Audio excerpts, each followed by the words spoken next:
turn-in points. Where's minutes? Grab my notes so I got them right here. Make sure I say anything. Some things in. Okay. So a turn-in point is where a polynomial function switches directions depending on how many kind of like turns your function has. You can have more than one turn-in point. So if the turn-in point is higher than a nearby point, it's called a relative maximum. Let me zoom in so I can try and write a little bit better. It's a relative maximum if it's higher. If the turn-in point is lower than any nearby point, it's called a relative minimum.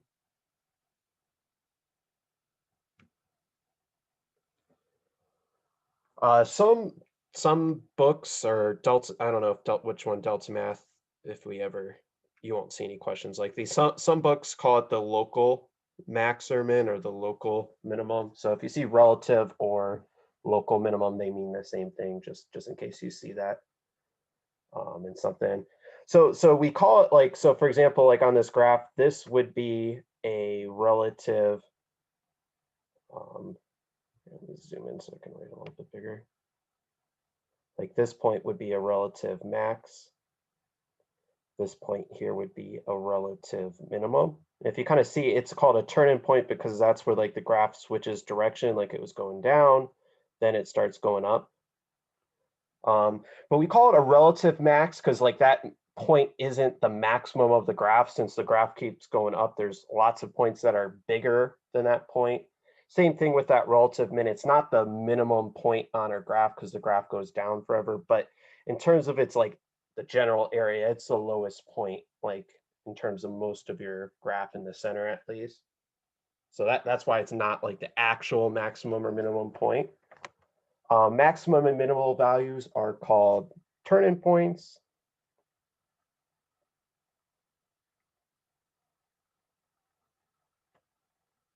And turn-in points define where the function is increasing or decreasing. So we're going to use our graphing calculator to kind of find a lot of times these relatives max or min.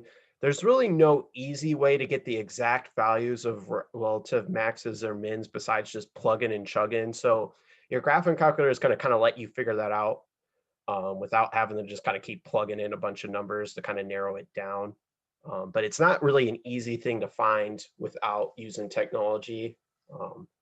I can't really think off how I would do it without using like a graphing calculator other than approximating it by just plugging in a bunch of numbers. So for this first one, and we're going to have to kind of keep going back and forth, so we'll see how this goes down. I'm going to I have a piece of paper separate, so I'm going to write some of these down. But we're going to graph this function x cubed minus 6x squared plus 7x plus 2. And we're going to try and find the relative maximums and minimums. So I'm going to go to my calculator. I'm never going to make an account for this because I don't really care. All right, so we're going to go to our y equals so we can plot our equation. It should, if you have something there, make sure you clear it out. Like just press that button that says clear. So I'm going to type it. So it's x. Remember the x button, the x comma t comma theta comma n. That's how you put an x up to the third. I have to press the arrow button. Oops. To move it down. So then minus 6x squared. And then plus 7x. And then plus 2. Then we're going to graph it. For me, it shows up nice. If you ever are having issues, you can always go to your window. If you press that button that says window, and you should see x min, x max, y min, y max. Like that, like the x min is like how far your graph goes to the left. X max is how far your graph goes to the right. Y min is -10, like how far it goes down. Y max is how high it goes up. So you can make these numbers bigger if you need to kind of zoom out. But since it's fine, I'm not going to mess with it. But just FYI, if you ever need to kind of change your thing. So I know I don't have the notes up in front of me right now, but it says use the calc menu to find the max or min. So if you see I wish I could highlight on here. Can you see what I'm writing? Like, do you see that? Yeah. Oh, okay. Okay, so good. I can do that then.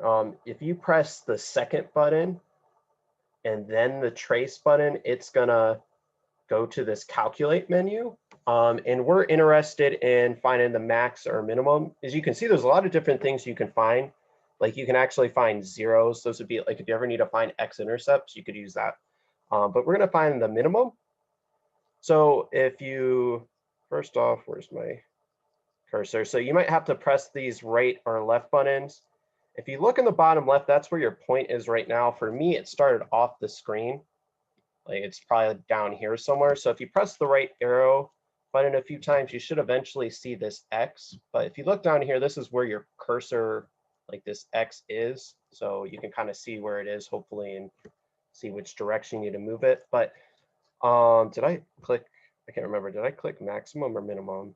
I meant to click maximum. So sorry, because we're going to find this max first. So left bound, I just want to make sure this X is to the left of the max. So anywhere to the left is fine. So you'll press enter. Graphing calculator is like if you actually have a TI-83, it's not going to graph that red line. I don't believe so, at least. I've never noticed that. So right bound, you just need to make sure you're to the right side of the maximum.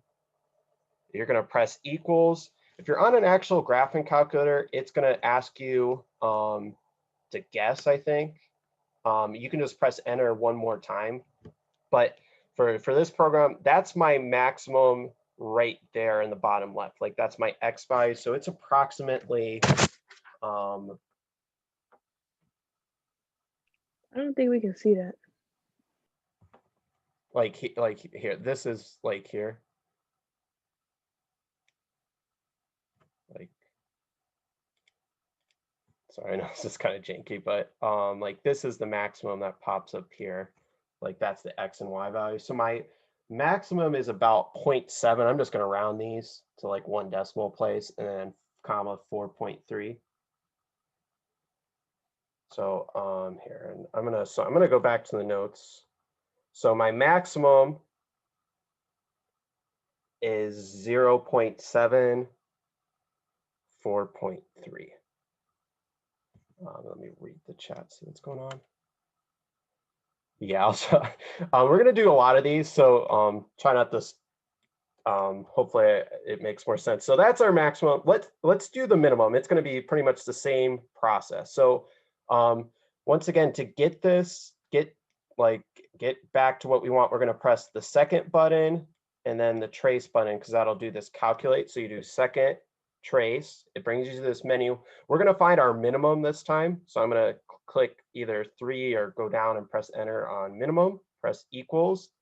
So you should see like this X on your graph. You might need to keep pressing the right or left button until it comes up to your graph. If you look like the X and Y value here, like that's where your X currently is. So you might be able to kind of look at that if you don't see it, which direction you need to move it.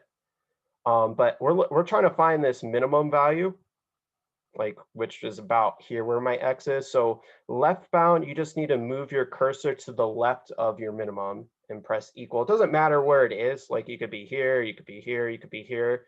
But you want to be kind of as close as you can get to it usually with not being too far. And right bound, I'm going to move my X so it's to the right of that minimum value. Press equals. I don't know how to do it. So let me just finish. So, and then the answer pops up here. Like this would be my minimum. So it's roughly 3.3, negative 4.3, depending on how you want to round it. So that would be my relative minimum. And Aaliyah, you said you didn't know how to do it. I didn't know how to use the program. Do you have it pulled up right now? Yeah, I have it on my phone. Are you using this calculator 84, correct? Yes. Okay, so first thing, first off, did you type in your equation? If you press y equals, do you have like this equation typed in, like this graph? No. Well, that's the first. So that's the first thing you need to do. So sorry if I lost you there. So first thing you need to make sure you graph the function.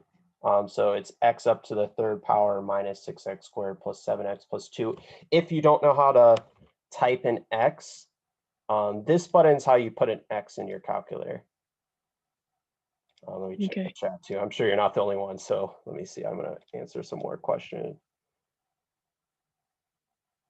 If you need to delete one number, at least with this app, you should be able to like use the arrow button to like move your cursor, and then there's this button that says just delete, like here. How do you put like the exponent? You should use this caret button here, like on the right side of your graph if you see it. Just make sure when you're done with your exponent, you press like the right arrow button to move your cursor back down. And I know this is kind of janky. Like, I mean, like it takes a little bit to get used to this, but once you get used to like this process, like at least it'll pretty much be the same for a lot of the different things we'll be using our graphing calculator to do. So just ask a lot of questions today, like, and as we keep doing this, because honestly, once you get this in Brooklyn, I see you got a different answer, you said. So one thing, Brooklyn, is just double check you have this typed in correctly. I mean, maybe you that obviously if you have the wrong function that could throw you off. So when we get the equation typed in, that's when we hit second and trace. Yeah, if you want, you can press graph so you can see like it'll draw it for you. But yeah, that's where you're going to press second trace to bring up this menu. And you could, I mean, we found the minimum and the maximum. Like, but for example, if you want to find the maximum, like that would be this point up here we want to figure out where my x is. If you don't see your x, because for me it started like down here, you need to press the right arrow a bunch until you see it on your screen. Mine looks different from yours. Like the curve looks different. Yeah, like I don't have like the same curve. Like, so did you just double check you have x up to the like is exactly like this if you press that y equals button? no. Like do you have the same function as me? How do you? No. How do you go back? Like to this screen, you're going to press this y equals button in the top left. Okay. So just double check that this, I mean, obviously if you have a different function, your graph's going to be, make sure it looks exactly what I have here. Sorry, I'm going to delete what I'm writing because it's getting really sloppy. Okay, so yours looks like that. When you click graph, your like curve looks different. Can you go back to your equation? Yeah. I'm trying to think what the difference could be. I'm gonna check one more screen. It could be maybe yours is zoomed out, maybe more than mine, or zoomed in. That's what I'm curious about. That I'm might about be to the show you what mine difference. look like. Oh wait, mine is just zoomed in.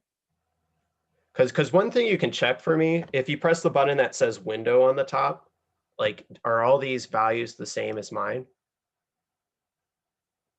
Like, check that these are the same. Maybe yours are different for some reason than mine. I mean, I never messed with these, so I just figured it was the standard. But if these are No, different, mine are the same.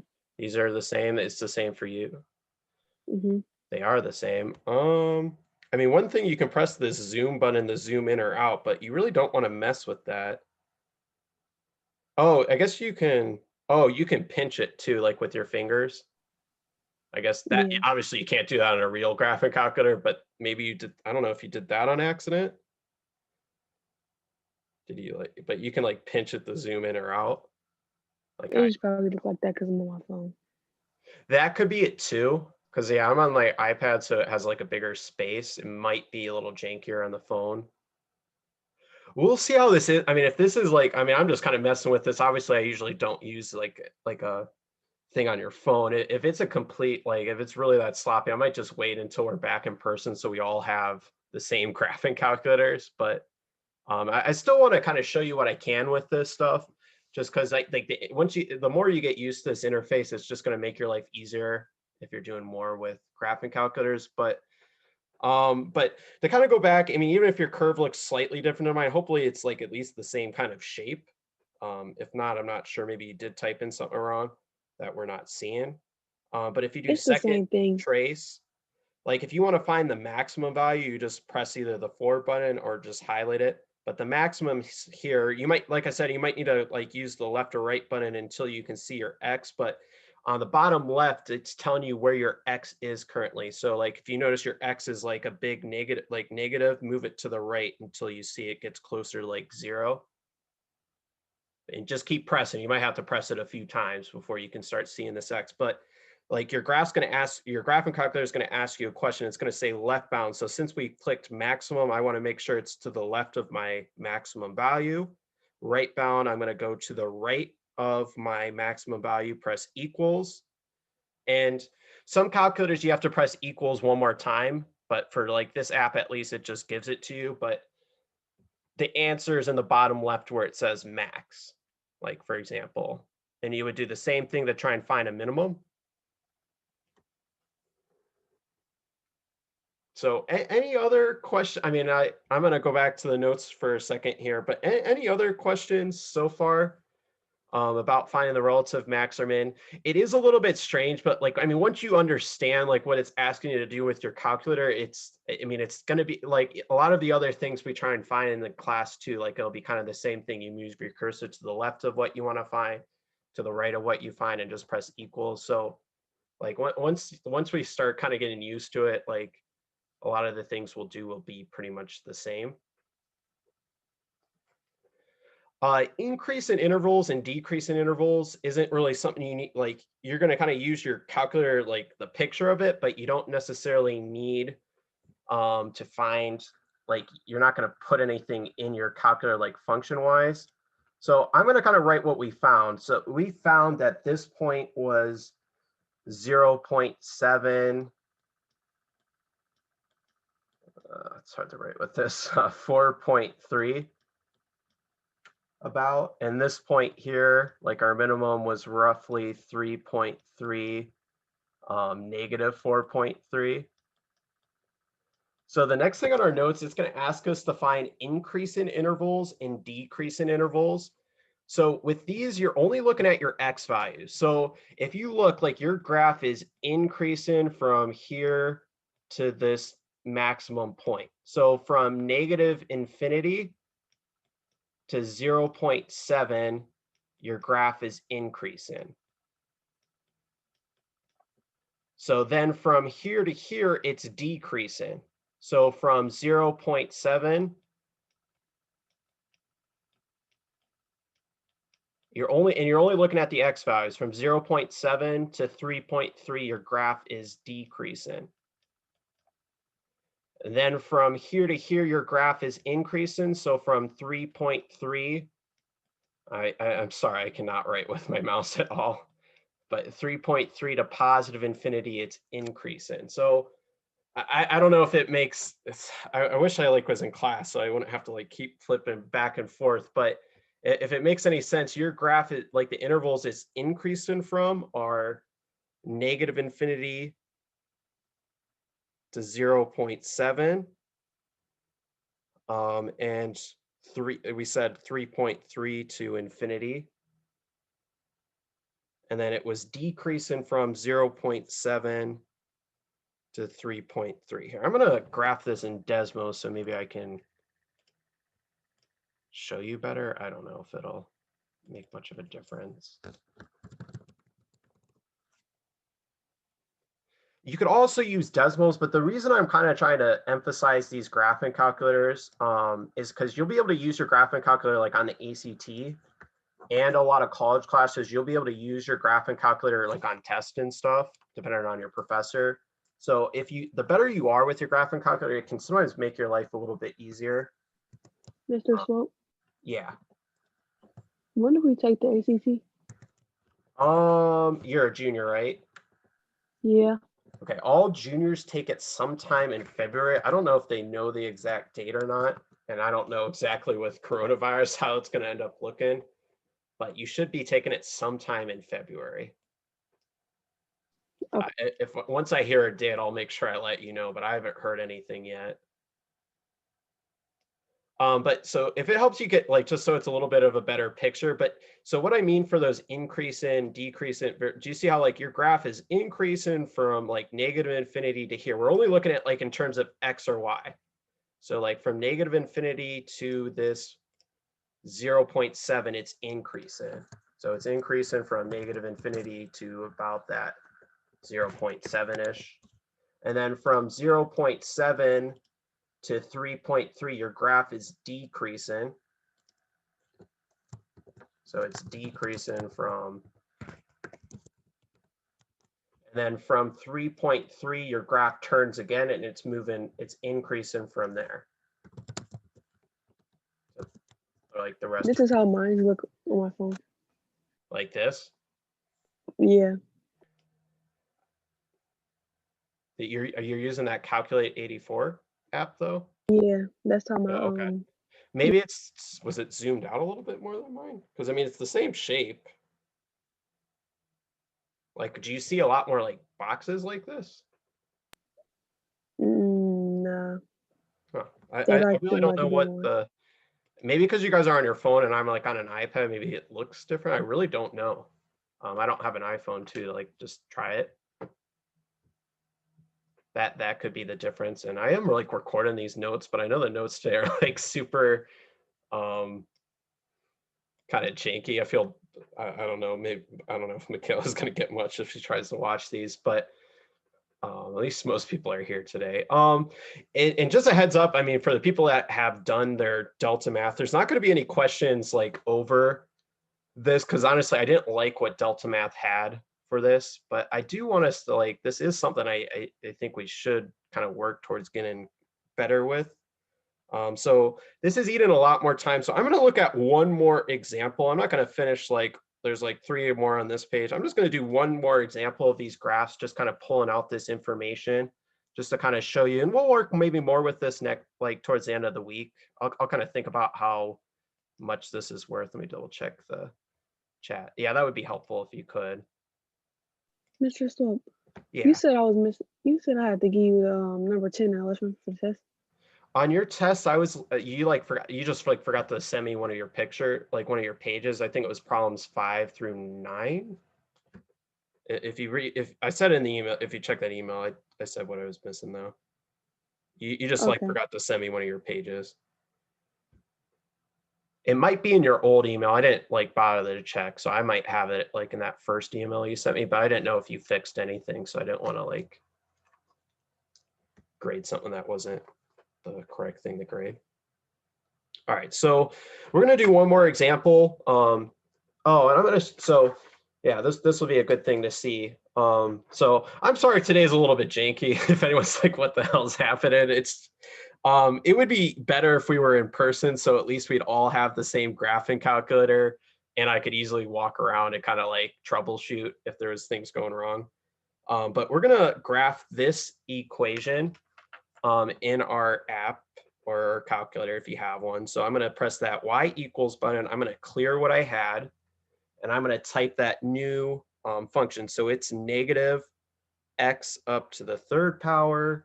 Got to move my cursor back down, plus 3x squared.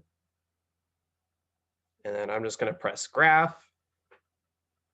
And that gives me like a cubic shape. Yours might be more zoomed out than mine, I'm not sure, but you should see it looks at least like you have the same end behavior. It makes the same general shape, hopefully. So first thing, one thing that's nice, if you ever need to kind of get a sketch on paper, one thing you can press is the second button and the graph button. If you see above in blue, it has table. It'll bring you to a table of values. So if like on our notes, they want us to sketch our graph, so we can just take some of these points. So like I'm just gonna write these down on a separate sheet, but I have -1 and 4, 0, 0, 1 and 2, 2 and 4. That's probably plenty of points. So I'm gonna go back to my notes. But to get to that table, like I said, you press second and graph, and it should bring you to a table of values. I'm just going to plot those points I picked out. So I had -1 and 4. I had 0, 0. I had 1, 2. And I had 2, 4. And I kind of, if I kind of go back to my graph, just so I can remember, kind of goes, it goes up and then it swings back down. So like to kind of get my sketch, it's going to kind of look like What were the points you said you had again?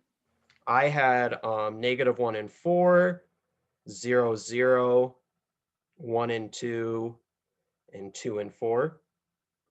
And I plotted those points and I kind of looked at the graph so I could kind of get the same shape because or you might want to get more points either way. But I would just pick kind of a handful of points like close to 0, 0, like pick maybe a couple points on both sides of your origin. You can get more than 4 points too. I probably should have honestly picked out some more points, but I couldn't remember anymore. But kind of look at your graph and kind of just draw kind of the similar shape once you get a few points plotted. So our domain, looking at my graph, I mean, it goes to the left and right forever. So that would just be all real numbers, or you could do -infinity to +infinity. My range, it goes down and it goes up forever. So it's also going to just be all real numbers, or you could do -infinity to +infinity. So a lot of the functions we're going to look at, like the domain and range, are just going to be all real numbers. We've got a relative minimum here. I'm going to use a different color. We got a relative minimum here and a relative maximum here. We can use our calculator to get those, just to make sure they might not be the exact points I graph. So you do want to use that feature in your calculator just to make sure. So I'm going to go back to my app and I'm going to find my minimum first. So like that's this point about here, and then I'm going to find my maximum here. So I'm going to do the minimum first. So I'm going to do second trace. I'm going to go to minimum, press equals. I'm going to make sure I have my cursor on like this. I can like click on it on my screen, but on the graphing, like if you're on an actual graphing calculator, you have to use like the right or left buttons to kind of move it down. But like if you're on this app, I can just kind of move it with my finger right now. But just so you know, if you're on an actual graphing calculator, it doesn't have a touch screen. Those things are pretty like, they're not very sophisticated by any means. Like they haven't really updated them too much. Okay, so left mount, I'm going to make sure my X is to the left of that minimum value, press equals. I'm going to move my X to the right side of that minimum value, press equals. Some apps like are the actual graphing calculator, it'll say like guess and you'll press equals one more time. But for this calculate 84, it's the same. So your calculator is really approximating. So if you see it's like 0.000004, it's really 0. And if you like, so if you see like a million decimal points in like one, just assume your calculator is like approximating. It's not like doing anything sophisticated. So if you see like 0.000000, that's 0. If you see 1.9999998, that's probably 2. So like just kind of keep that in mind with your calculator. So my minimum is 0, 0, my relative minimum. So I'm going to put that on my notes. And now we're going to find our relative maximum. So I'm going to do second trace. I'm going to click the maximum button this time. I'm going to move my X so I'm to the left of the max. And I'm going to move it to the right of the max and press equals. And then it's in the bottom left. So like I said, 1.99998, that's 2. 4.000, like that's 4. So kind of like if your answer is really close to a whole number, it's probably is true. Like I said, your calculator, what it's doing is I think it just kind of keeps plugging in values closer and closer till it gets to the center. So it's just kind of guessing and checking. Like your calculator is not like smart by any means what it's doing. So my relative maximum would be 2, 4, which were the points we pulled from our table. But sometimes like the points you pick from your table might not be the actual maximum value, if that makes sense. Let me check close this. Sorry, I lost the chat. Yeah, let me pull that back up, Aslan. Like the maximum minimum, I'm sure you're asking about the maximum. Okay. So first thing you do, second trace, make sure you pick the maximum one. You got to make sure. So my maximum is about here. Like, so when it says left bound, make sure your X is to the left of the maximum. Press equals or enter, sorry. then move your X to the right of the maximum, press enter. And then it's in the bottom left, at least on this app, it just says it. So the minimum, just to do that really quick, make sure you pick minimum, but you need to make sure your X is to the left and then to the right of where it is.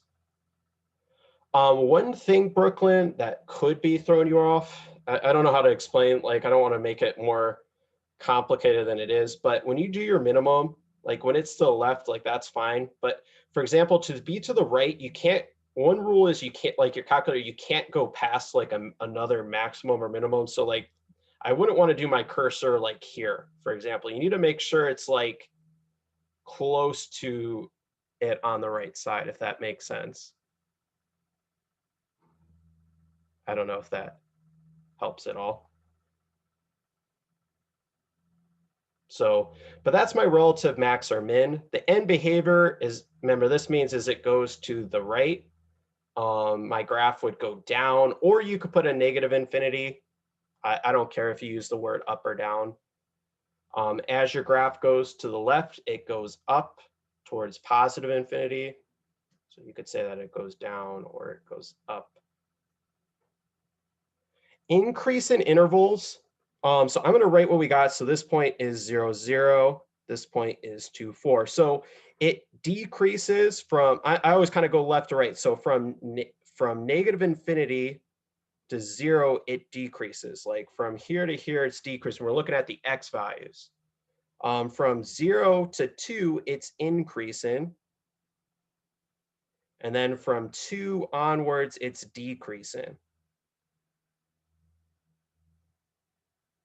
So with these intervals, you're only looking at your X values, if that makes sense. So we're running a little low on time. I know it was kind of janky.